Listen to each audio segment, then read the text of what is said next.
नहीं, मैं तो वीडियो पत्रकार हूँ।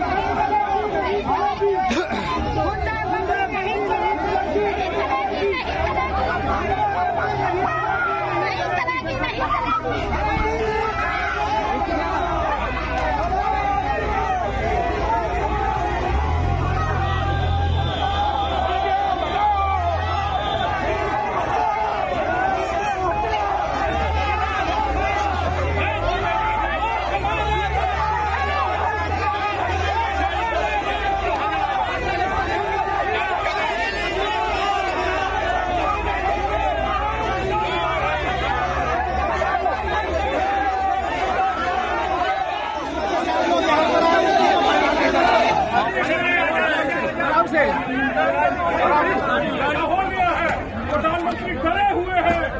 ईवीएम हटाओ, बैलेट पेपर लाओ। ईवीएम हटाओ, बैलेट पेपर लाओ। ईवीएम हटाओ, बैलेट पेपर लाओ। जंतर मंतर पे ईवीएम हटाओ, बैलेट पेपर वापस लाओ के लिए हम लोगों ने पुलिस से परमिशन मांगी थी कि हम इलेक्शन कमीशन को एक ज्ञापन देंगे, जंतर मंतर पे एक सभा करेंगे जिसमें ताकि हमारी वोट की जो चोरी ईवीएम के द्वारा करके सरकार जीत रही है, हम लोग चाहते हैं कि ये इलेक्शन कमीशन जिसको संविधान ने फ्री फेयर ट्रांसपेरेंट चुनाव कराने की जिम्मेदारी दी है, वो इलेक्शन कमीशन से हम ये मांग करने आए हैं कि हमें उस ईवीएम पे बिल्कुल भरोसा नहीं है।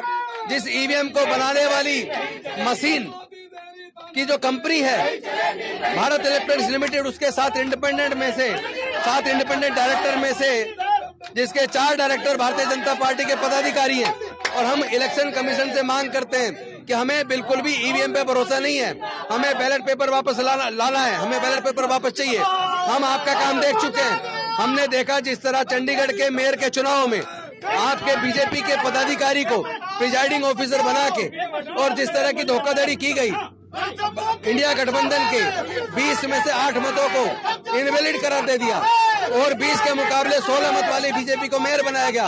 वो तो भला हो, वहाँ सीसीटीवी कैमरे लगे थे और सर्वोच्च न्यायालय का धन्यवाद करेंगे कि उन्होंने उस चुनाव को अवैध डिक्लेयर करा के और उन वोट के आधार पे जो वोट पड़ी थी उसी के आधार पे वहाँ इंडिया गठबंधन के व्यक्ति को मेयर बनाया, कुलदीप कुमार जी को।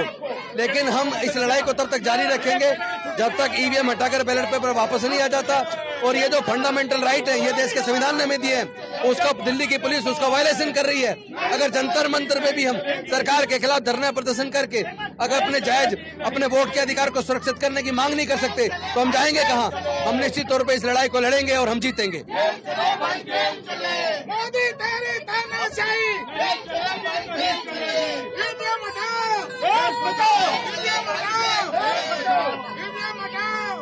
के बारे में आज ये राष्ट्रीय स्तर पर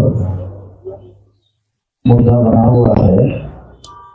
मैं केवल एक ही मुद्दा आप लोगों को बताना चाहता हूँ कि 8 अक्टूबर 2013 को सुप्रीम कोर्ट ने अपने जजमेंट में लिखा कि ईवीएम मशीन के द्वारा फ्री फेयर एंड ट्रांसपेरेंट चुनाव नहीं हो सकता।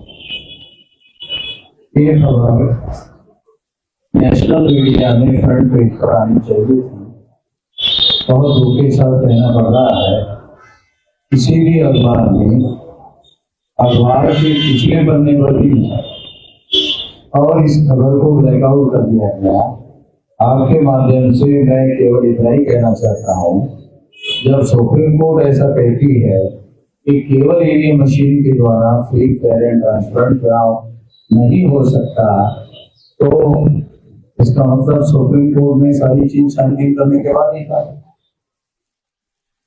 तो सुप्रीम कोर्ट ने कहा तो चुनाव आयोग को मान लेना चाहिए। तो इसलिए मैं केवल यही कहना चाहता हूं कि इस पर अमल करने के लिए कोई व्यवस्था की जानी चाहिए। तो व्यवस्था हो नहीं रही है, तो इसकी जब तक व्यवस्था नहीं होती है, फ्री फेयर एंड ट्रांसपेरेंट चुनाव जो संविधान में भारत के मतदाताओं को आश्वासन दिया गया है, और फ्री फेयर एंड ट्रांसपेरेंट चुनाव भारत के मतदाताओं का मौलिक अधिकार है, कि केवल अधिकार नहीं है, ये फंडामेंटल राइट है। इसका वायलेशन हो रहा है, इसको रोकने के लिए निश्चित रूप से कदम उठाए जाने चाहिए। चुनाव आयोग को मेरी सभी साथियों को जय मूल निवासी। साथियों, हम आज वामन मेश्राम साहब जी के भारत मुक्ति मोर्चा और अन्य सहयोगी संगठन के द्वारा दिल्ली के जंतर मंतर पर जो ईवीएम के विरोध में आंदोलन होने जा रहा है, देश भर से ये सभी महिलाओं को आप देख सकते हो, बहनों को, और हम सभी यहाँ पे हाजिर हुए।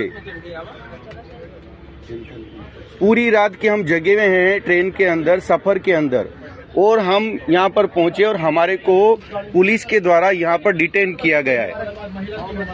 दिल्ली पुलिस के द्वारा हमको डिटेन किया गया है। ये सभी साथी डिटेन होने जा रहे हैं।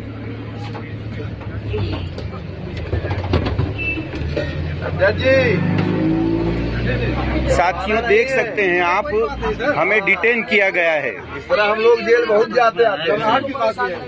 गलती से छूट रहे बैठिए सर, जबकि बोले ट्रेन पकड़ना। हमको पहली बार पहली बार आए, हमको मालूम भी नहीं है कि क्या था।